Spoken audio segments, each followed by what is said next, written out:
ಸ್ನೇಹಿತರೆ, ನಮಗೆ ಒಂದು ಹಾವು ಕಚ್ಚಿದಾಗ ಅದು ನಮಗೇನು ಕಚ್ಚಿತು, ಯಾಕೆ ಕಚ್ಚಿತು ಅಂತ ನಾವು ಅದನ್ನು ಕೇಳ್ತೀವ, ಕ್ವಶನ್ ಮಾಡ್ತೀವ? ಇಲ್ಲ. ಅದ್ರ ಬದಲು ಅದಕ್ಕೆ ಔಷಧಿ ಯಾವ್ದು ಹಚ್ಚಿದ್ರೆ ನಮಗೆ ವಾಸಿ ಆಗುತ್ತೆ ಅನ್ನೋದ್ರ ಕಡೆ ಫೋಕಸ್ ಮಾಡ್ತೀವಿ. ಹಾಗೆ ನಮ್ಮ ಜೀವನದಲ್ಲೂ ಕೂಡ ಹಾಗೆ ಕೆಲವೊಂದಷ್ಟು ಜನ ನೋವನ್ನು ಕೊಟ್ಟು ಹೋಗಿರ್ತಾರೆ.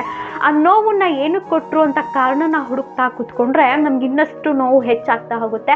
ಅದರಿಂದ ನಾವು ಹೇಗೆಲ್ಲ ಹೊರಗೆ ಬರಬಹುದು, ನಾವು ಯಾವ ರೀತಿ ಫೋಕಸ್ ಮಾಡಬೇಕು ಅನ್ನೋದ್ರ ಕಡೆ ಗಮನ ಕೊಟ್ಟರೆ ನಮ್ಮ ಬದುಕು ನಿಜವಾಗ್ಲೂ ಕೂಡ ತುಂಬ ಸುಂದರವಾಗುತ್ತೆ. ಯಾಕಂದರೆ ಯಾರೋ ಬರ್ತಾರೆ, ಒಂದಷ್ಟು ಪ್ರೀತಿನ ಏನೋ ಕೊಟ್ಟು ಹೋಗ್ತಾರೆ. ಒಂಥರ ಬಸ್ ಸ್ಟಾಪ್ ಇದ್ದ ಹಾಗೆ ಒಂದಷ್ಟು ಏನೋ ಅವಶ್ಯಕತೆ ಇರುತ್ತೆ, ಅಥವಾ ನಮ್ಮಿಂದ ಅಥವಾ ಅವರಿಂದ, ಅದನ್ನೆಲ್ಲ ತೀರಿಸ್ಕೊಂಡು ಮುಗಿದು ಹೋದ್ಮೇಲೆ ನಮ್ಮ ಬದುಕು ನಮ್ಮ ನಡೆ ಇರುತ್ತೆ. ಸೊ ನೀವು ಅಷ್ಟೇ, ಯಾರೇ ನೋವು ಕೊಟ್ಟು ಹೋಗಲಿ, ಏನೇ ಮಾಡಿ ಹೋಗಲಿ, ಅದನ್ನು ಹೇಗೆ ನಾನು ಅದನ್ನು ಬೇರೆ ಕಡೆ ಇಟ್ಟು ನನ್ನ ಲೈಫನ್ನು ಲೀಡ್ ಮಾಡಬೇಕು ಅನ್ನೋದ್ರ ಕಡೆ ಗಮನ ಕೊಟ್ಟರೆ ಲೈಫ್ ತುಂಬಾ ಚೆನ್ನಾಗಿರುತ್ತೆ. ಲೈಫ್ ಖಂಡಿತವಾಗಿ ಕೂಡ ನಾವೇ ಶಾಶ್ವತ ಇಲ್ಲ ಅಂತ ಅಂದಮೇಲೆ ಯಾರೋ ಒಬ್ಬರು ಕೊಟ್ಟೋದಂತಹ ನೋವು ಶಾಶ್ವತ ಇರುತ್ತಾ? ಖಂಡಿತ ಇಲ್ಲ.